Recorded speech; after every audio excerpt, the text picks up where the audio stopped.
After the velocity exits the startup sequence, it's ready to use.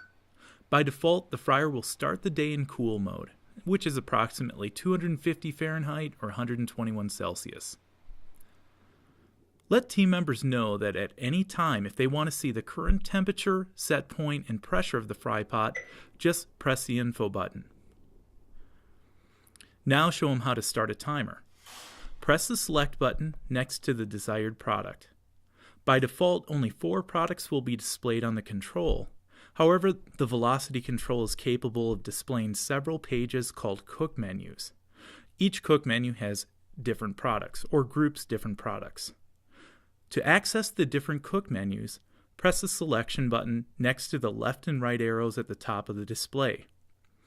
For KFC controls, you can also select different cook menus by using buttons 1 through 0 at the bottom of the control. After showing team members how to find their set points, remind them that it is very important before they start breading product to press the select button next to the corresponding product to get the fryer to start heating from cool mode. This makes sure that the fryer can heat up to the product's set point temperature before the product is loaded and ready to drop. So after the team member selects the product that they are getting ready to drop, the fryer will heat up to the set point temperature. It will then show ready on the display. Show team members using the fryer how to load product from the bottom up.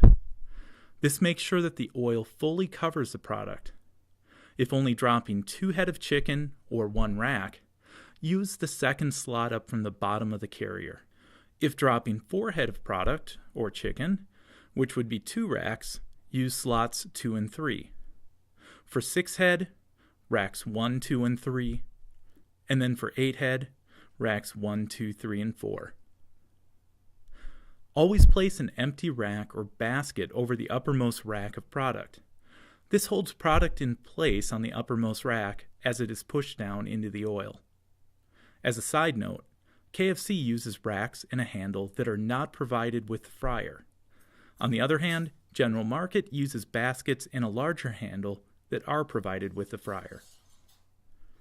Once product is loaded, close the lid, then confirm by pressing the flashing select button by the arrow next to ready. The timer will then start to count down.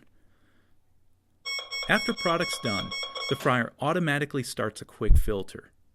This is where only about 1 inch or 2 or 3 to 5 centimeters drains, and then the filter pump motor turns on to wash the crumbs down the drain.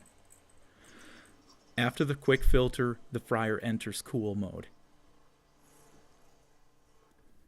In between cook cycles, always stress the importance of wiping down the pot band and not to hit it with pot scrapers or basket handles.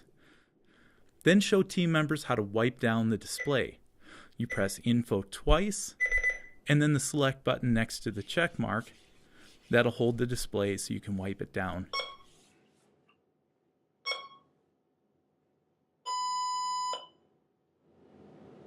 Sometimes when a product is selected to exit cool mode, the fryer will display auto mix in 30 seconds and then start counting down. The auto mix is a feature that makes sure the bottom of the fry pot stays hot enough to keep breading from sticking to it. This greatly reduces the time it takes to clean the fryer during the daily clean. It does this by draining just a couple inches of oil to the drain pan and then pumping this oil back up. This raises the temperature of the bottom of the fry pot.